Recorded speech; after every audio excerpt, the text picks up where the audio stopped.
multi-generational rural carrier, TA Arnold Transport Limited of Harry might just own the trophy for the most isolated transport operation in New Zealand.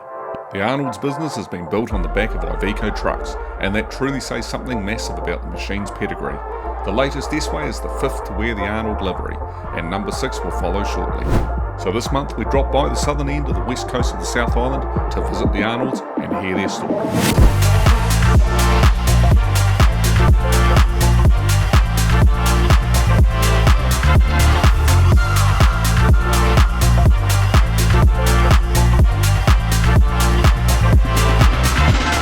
Harking back to midwinter last year, it was only fair that our first encounter with Iveco's majestic S-Way was running the line haul corridors of our nation in curtain-sided trim. This time though, it's all about the S-Way and a guise that you might argue is exclusively New Zealand's within the modern global trucking scene. A classic 8x4 with a 5-axle trailer, lift outsider. We also wanted a location where no quarter was conceded to the truck's youth in our market. But we are fair people, and so we chose a region where the marque already has a rock-solid reputation. And for New Zealand, that really is the west coast of the South Island. The Big S-Way is a stunningly good-looking unit and has attracted a lot of interest in the wider industry since bursting onto the scene a few months back, especially this one in the TA Arnold livery. We met up with the truck and its driver Greg Harding on a bright spring morning in the vacant lot just down from where he lives in Hokitika. Before we got underway, Greg checked over the load of baleage he had on-carted for the farm of Paul and Debbie Ryder on Pororua Valley Road, about 85 kilometres to the south. And after a stunning drive down the coast, we pulled into Pororua Valley and along a narrow but sealed road, turned in and up the race to an ample turnaround, and we were there. Bovine meals and wheels had arrived. Greg had the bulk of the strap stowed away by the time the last bales came off the unit, and we were ready for mission number 2. This entailed dropping into the depot to pop the sides on and then back up State Highway 6 to Ross for a load of lime from the West Coast Farmers Lime Co-op. The lime we were to pick up was destined for Jock and Kirsty Blackburn's farm in Wataroa, a bit over 80 kilometres to the south. Ryan was on hand to assist at the company's depot on Wanganui Flat Road. And with some well-rehearsed teamwork, the sides were on and we were rolling out the gates again.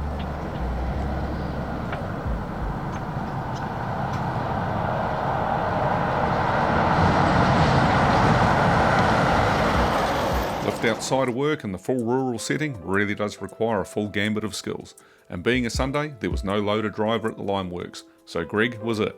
The Iveco is fitted with fully removable Tauranga canvas longitudinal covers. Alongside this, it is the fantastic additions like the catwalk at the front end of the Transport Engineering Southland trailer that make loading and covering just that much easier. Once loaded, we headed for Mount Hercules and on to Wataroa. A great name for a big hill that's certainly not short of low-speed switchback corners. But of course in 2024 the S-Way barely notices it. The 570 is not at the top of the torque tree, but it's certainly right up there in the 13-litre power stakes. The 2,500 Newton meters, 1850 pound-foot of torque peaks between 1,000 and 1,600 RPM and hands off to peak power there and through to 1,900 RPM. It's a lovely set of vitals. And tidying up the specs behind the horse is the Hytronics 12 TX2640 TD AMT, an Iveco tuned ZF Traxon. And tied to this is a pair of Meritor MT23 150D single reduction drive axles with full diff locks on 8-bag ECAS. And up front you'll find 2 Iveco 5890D ON axles on air suspension. Brakes are all disc with all you'd expect in the way of modern safety features. It's an incomparable truck to my old Stralis, says Greg. It'll climb the steepest parts of the Arthur's Pass loaded in 5th at just on 20 km per hour, and with the 4-stage engine brake-in Tata combo, it comes down in the same gear with just a couple of minor feathers on the brakes at peg leg and the bottom of the viaduct. The S-Way was fitted out by the team at Transport Engineering Southland of Invercargill. The sharp clean build consists of a 7.3 metre body on the truck and a matching 9.8 metre 5-axle trailer, both decked out with 1.4 metre high alloy lift outsides and longitudinal demountable covers. They are definitely our preferred supplier, said Ryan. Across the Wataroa Flats, and it's another easy access delivery point. Greg is incredibly smooth, cautious and methodical, nothing is rushed.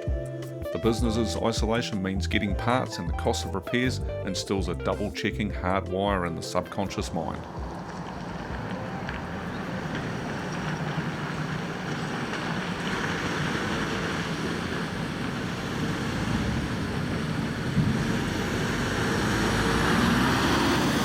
The next morning we meet up with Greg and the S-Way at Ravensdown, Hokitika.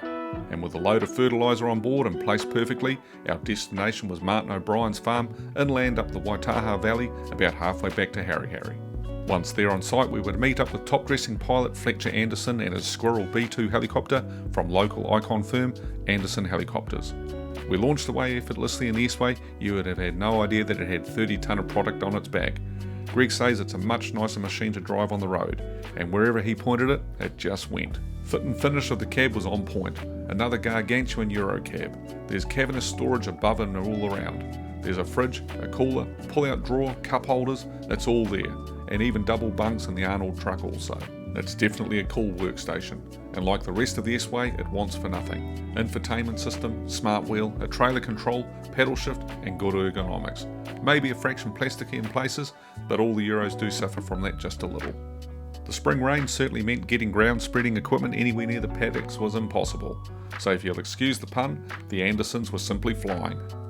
Greg backed the rear axle of the trailer up onto blocks so Jason Burnett on ground operations could load the hopper on his JCB telehandler directly from the grain door in the trailer, and then he'd run it to the chopper about 50 metres away. And then it was the same procedure for the truck. What a smooth operation with a bunch of people who knew their roles to the T. The Arnolds continued to overcome the odds isolation stacks against them. The experience gained through generations of Arnolds in business in South Westland means you won't find extravagance and waste here.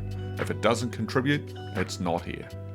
The repeated presence of the Iveco product throughout the west of the South Island proves that they contribute handsomely to the businesses that run them. And in the S-Way, there's nothing to suggest that Iveco hasn't built on the proven recipe. And if you want two glorious examples, beacons for what the brand really represents in 2024, then you'll find them with one of the most courageous and hard-working industry families in the remotest trucking corner of the country, TA Arnold Transport of Harry Harry. To read the full story on the new Iveco S-Way for TA Arnold, then catch a copy of the November 2024 issue of New Zealand Trucking Magazine, or subscribe to our digital platform and view the entire feature there. See the links below. Also remember to hit those like and subscribe buttons right now to be notified of fresh new content as we upload it for you. Have a fantastic month out there, take care and travel safe.